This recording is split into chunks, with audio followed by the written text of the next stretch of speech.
ሁሉም ነገር በሚቀጥለው አርብ ይለይለታል። ህወሓት ቆርጧል። ለጦሩም ትዕዛዝ አስተላልፏል። አብይ የሾሟቸውን ጄኔራል አውርደው የራሳቸውን ሰው ለማንገስ ዝግጅቱ ሁሉ ተጠናቋል።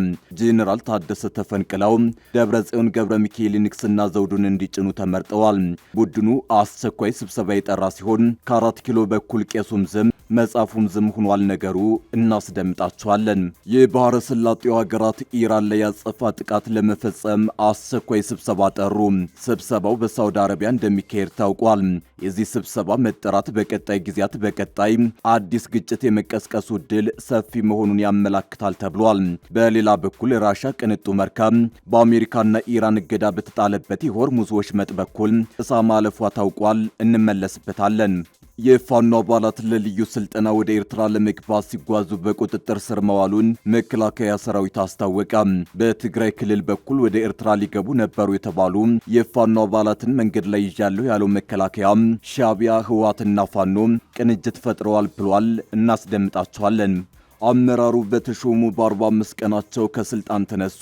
አመራሩ ከወር በፊት በጀነራል ታደሰ ወረደ ፊርማ መሾማቸው የተገለጸ ሲሆን በዛሬው ዕለት በህወሓት 2 መስመር ደብዳቤ ከስልጣን ተነስተዋል።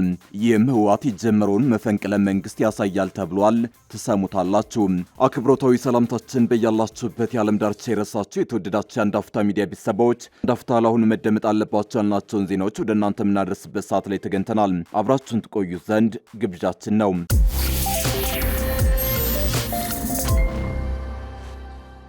ሁሉም ነገር በሚቀጥለው አርብ ይለይለታል። ህወሓት ቆርጧል። ለጦሩም ትዕዛዝ አስተላልፏል።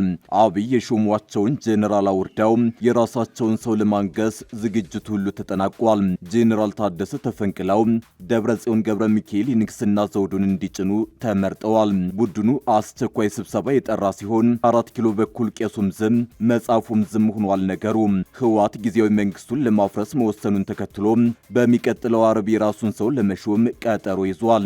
የሚሾሙት ሰውም ታውቀዋል። ለዓመታት ይህንን ስልጣን ሲፈልጉት የከረሙት ዶክተር ደብረጽዮን ገብረ ሚካኤል በህወሓት የጦር አመራሮች ተመርጠዋል።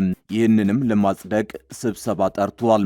በ2012 ዓ.ም የነበረውን መንግስታዊ መዋቅርና ምክር ቤቶች ለመመለስ ባለፉት 10 ቀናት ውስጥ ከድርጅቱ ስራ አስፈጻሚ ኮሚቴ ጀምሮ የማዕከላዊ ኮሚቴ፣ የዞን፣ የወረዳና የከተማ ምክር ቤቶችን ስብሰባ እያካሄደ ይገኛል። በተጨማሪም የህወሓት አመራሮች በየደረጃው ያሉ ካድሬዎችን፣ የቀድሞ ሚሊሻዎችን፣ ለጡረታ የተሰናበቱ ወታደሮችን፣ የአርሶ አደሮችን ማህበራት እንዲሁም የሴቶችና የወጣቶች ማህበራትን ስብሰባ በመጥራት ውሳኔውን የተመለከተ ማብራሪያ መስጠታቸውን ዋዜማ ራዲዮ ዘግቧል።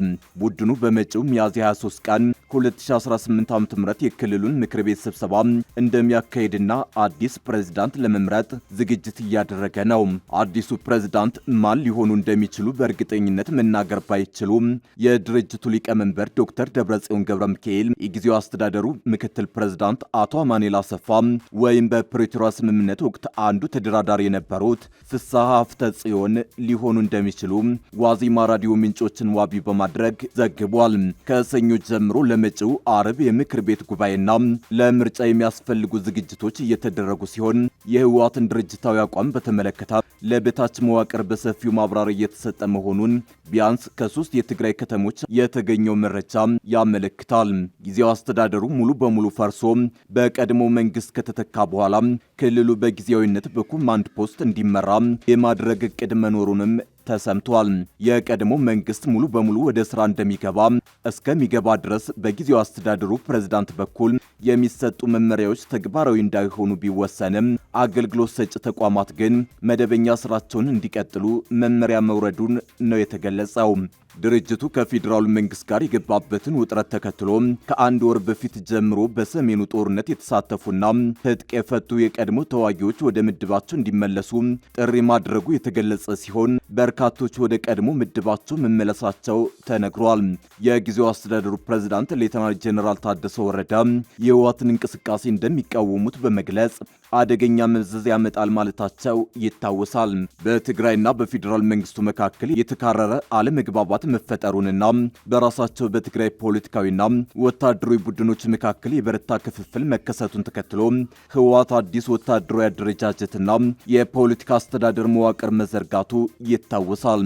ከተደረጉት አዳዲስ አደረጃጀቶች መካከል የትግራይ ተዋጊ ኃይሎች ቲዲኤፍ የተደራጁበት የእዝ ሰንሰለት ይገኝበታል። አዲሱ መዋቅር ህወሓት በማናቸውም መንገድ በክልሉ ዕጣ ፈንታ ላይ ወሳኝ እንዲሆን የሚያስችለው መሆኑ ተነግሮለታል። የትግራይ ተዋጊ ኃይሎች በተለይም ካለፉት 6 ወራት ወዲህ የታችኛውን እርከን ያማከለ መዋቅራዊ ለውጥ፣ የከፍተኛ ወታደራዊ አመራሮች ሽግሽግና የሰራዊት ድልድል ስራዎችን ሲያካሂድ ቆይቷል። ከፌዴራል መንግስት እስካሁን በይፋ የተሰጠ አስተያየትና መግለጫ የለም። የባህረ ሰላጤው ሀገራት ኢራን ላይ ያጸፋ ጥቃት ለመፈጸም አስቸኳይ ስብሰባ ጠሩ። ስብሰባው በሳውዲ አረቢያ እንደሚካሄድ ታውቋል። የዚህን ስብሰባ መጠራት በቀጣይ ጊዜያት አዲስ ግጭት የመቀስቀስ እድሉ ሰፊ መሆኑን ያመላክታል ተብሏል። በሌላ በኩል የራሻ ቅንጡ መርከብ በአሜሪካና ኢራን እገዳ በተጣለበት የሆርሙዝ ወሽመጥ በኩል ጥሳ ማለፏ ታውቋል። የባህረ ሰላጤው ትብብር ምክር ቤት አባል ሀገራት መሪዎች የኢራን ጦርነት ከተጀመረ ወዲህ ለመጀመሪያ ጊዜ በአካል ሳውዲ አረቢያ ውስጥ ሊሰበሰቡ መሆኑን ሮይተርስ ዘግቧል። መሪዎቹ ስብሰባ የሚያተኩረው 2 ወር በሞላው ጦርነት ለዘነቡባቸው በሺዎች የሚቆጠሩ የኢራን የሚሳኤልና ድሮን ጥቃቶች ምላሽ ማዘጋጀት ላይ እንደሚሆን ዜና ወኪሉ ምንጮችን ጠቅሶ ዘግቧል። በአሜሪካና እስራኤል ጦርነት የተከፈተባት ኢራን በ6ቱም የባህረ ሰላጤው ትብብር ምክር ቤት አባል ሀገራት የሚገኙ የኢነርጂ መሰረተ ልማቶች ላይ ጥቃት ፈጽማለች። ከአሜሪካ ጋር ግንኙነት ያላቸው ተቋማትና ሌሎች የሲቪል መሰረተ ልማቶችን እንዲሁም ወታደራዊ ይዞታዎችንም አጥቅታለች። ሮይተርስ የጠቀሰው የሳውዲ መንግስት መገናኛ ብዙሃን ዘገባ እንደሚያመላክተው የኳታር ኩዌት እና ባህሬን መሪዎች እንዲሁም የተባበሩት አረብ ኤሚሬቶች የውጭ ጉዳይ ሚኒስተር በስብሰባው ለመሳተፍ ጅዳ ገብተዋል። የምክር ቤቱ አባል የሆነችው ኦማን በማን እንደምትወከል እስካሁን አለመታወቁም ተጠቅሷል። የባህረ ሰላጤው ምክር ቤት ለጦርነቱ በቂ ምላሽ አልሰጠም በሚል ከኤሚሬቶች ትችት ቀርቦበት ነበር። ይህ በእንዲህ እንዳለ ከፕሬዝዳንት ቭላዲሚር ፑቲን ቁልፍ አጋር ጋር ግንኙነት ያላት ቅንጡ መርከብ በአሜሪካና ኢራን እገዳ በተጣለበት የሆርሙዝ ወሽመጥ በኩል አልፋለች። 142 ሜትር የምትረዝመውና ማዕቀብ ከተጣለበት ሩሲያዊ ቢሊዮኔር አሌክሲ ሞርዳቮቭ ጋር ግንኙነት ያላት መርከብ ከዱባይ ወደ ሙስካት በሳምንቱ መጨረሻ ተጉዛለች ተብሏል። ኖርድ የተሰኘችው ይህች ቅንጡ መርከብ ከቅርብ ወራት ወዲህ በወሽመጡ በኩል ካለፉ ጥቂት መርከቦች መካከል አንዷ ሆናለች። የኢራን ልዑካን በዚህ ሳምንት ወደ ሩሲያ በማቅናት ከቭላዲሚር ፑቲን ጋር ተወያይተዋል። ከፑቲን ጋር የቅርብ ግንኙነት ያለው ሞርዳቮቭ የቅንጦት ጀልባው ባለቤት መሆኑ በግልጽ አይታወቅም። ሆኖም ስለ ኖርድ የሰፈሩ መረጃዎች እንደ አውሮፓውያን አቆጣጠር በ2022 በሚስቱ ባለቤትነት በተያዘ ድርጅት መመዝገቧን ያመላክታሉ። $5 ሚሊዮን እንደምታወጣ የተገመተችው ኖርድ ከዱባይ የተነሳቸው አርብ ዕለት ምሽት ነበር። ቅዳሜ ማለዳ በኦማን አል ሙኡጅ መድረሷ ተገልጿል። የሩሲያን ባንዲራ የምታውለበልበው ኖርድ የኢራን ጦርነት ከተቀሰቀሰ ጊዜ ጀምሮ የግል መርከቦች ከአካባቢው ቢርቁ መርከቧ ግን በወሽመጡ ላይ ያለ ችግር መቅዘፍ ችላለች። የፋኖ አባላት ለልዩ ስልጠና ወደ ኤርትራ ለመግባት ሲጓዙ በቁጥጥር ስር መዋሉን መከላከያ ሰራዊት አስታወቀ። በትግራይ ክልል በኩል ወደ ኤርትራ ሊገቡ ነበሩ የተባሉ የፋኖ አባላትን መንገድ ላይ ይዣሉ ያለው መከላከያ ሻቢያ፣ ህወሓትና ፋኖ ቅንጅት ፈጥረዋል ብሏል። መከላከያ ሰራዊት አዲስ ባሰራጨው ዘጋቢ ፊልም በፋኖ ህወሓትና ሻቢያ መካከል ተዘርግቷል ያለውን የግንኙነት ሰንሰለት ስር የሰደደ ነው ብሏል። መከላከያ በጽንፈኝነት የፈረጃቸው የፋኖ ኃይሎች ከመንግስት ጋር ለሚያደርጉት ውጊያ ከህወሓትና ከሻቢያ የጦር መሳሪያ አቅርቦት እንደሚያገኙ ገልጿል። የፋኖ የጦር መሳሪያና ተተኳሽ ምንጭ ሁለቱ ኃይሎች ናቸው ያለው መከላከያ ከትጥቅ ባሻገር በስልጠናና በሕክምናም ቅንጅት ፈጥረዋል ብሏል። የፋኖ ኃይሎች አብዛኛውን ኃይላቸውን በተቆጣጠሯቸው ቀጠናዎች ሲያስመርቁ በተደጋጋሚ የሚታይ ቢሆንም ወደ ኤርትራ ተልከው የሚሰለጥኑ መኖራቸው በዘጋቢ ፊልሙ ተገልጿል። ወደ ኤርትራ ለመግባት እየተጓዙ ገና ትግራይ ክልል ሳይገቡ ወሎ መንገድ ላይ ተይዘዋል የተባሉ 2 ሰዎች እንደ ምስክርነት ቀርበዋል። ከመቀሌ ወደ ኤርትራ ለመሻገር አቅደው ሲጓዙ ተያዙ ተብሎ የቀረቡት 2 ወጣቶች ለመካናይዝድ ስልጠና መላካቸውን ተናግረዋል። ሜካናይዝድ ጦር መሳሪያ ስልጠናው የሚሰጠው ኤርትራ ውስጥ መሆኑ እንደተነገራቸው በዘጋቢ ፊልሙ ላይ የቀረቡ ወጣቶች ተናግረዋል። ሜካናይዝድ ስልጠናው በዋናነት ሞርታርን መሰረት ያደረገ እንደነበር የጠቆሙ ሲሆን ይሁን እንጂ ሌሎች የጦር መሳሪያዎችን ስልጠና በተመለከተ የተባለ ነገር የለም። የፋኖ ኃይሎች 3 ዓመት በዘለቀ ውጊያ እስካሁን ድረስ ከቡድን መሳሪያ የዘለለ ትጥቅ እጃቸው ስለመግባቱ አልተገለጸም። መከላከያ ሰራዊት ያሰራጨው ዘጋቢ ፊልም ላይ እንደተባለው የሜካናይዝድ ኃይል አባላት እየሰለጠኑ ከሆነ ከባድ መሳሪያ የሚታጠቁበት እድል እንዳላቸው አመላካች ነው። ፋኖ ከህወሓት በኩል የተተኳሽ ሎጂስቲክስ እንደሚቀርብለት በዘጋቢ ፊልሙ ላይ የቀረበው መረጃ ያመላክታል። መነሻውን ትግራይ ያደረገ ተተኳሽ ለፋኖ ሳይደርስ መንገድ ላይ ተያዘ በሚል ከዚህ ቀደም በተደጋጋሚ መገለጹ ይታወሳል። የህወሓትና ፋኖ ግንኙነት ከተተኳሽ አቅርቦት የዘለለ መሆኑን የሚገልጸው ዘጋቢ ፊልሙ የቆሰሉ የፋኖ አባላት ወደ ትግራይ መቀሌ ተጉዘው ሕክምና እንደሚያገኙ ገልጿል። በተለይ በነመሬ ወዳጁ እየተመራ ሰሜን ወሎ አካባቢ የሚንቀሳቀሰው የፋኖ ኃይል ቁስለኞች የሚታከሙት መቀሌ መሆኑ ተጠቁሟል። እንዲህ አይነት መረጃዎች ከዚህን ቀደም ለመንግስት ቅርበት ባላቸው የሚዲያ ሰዎች በተደጋጋሚ መነገራቸው ይታወሳል።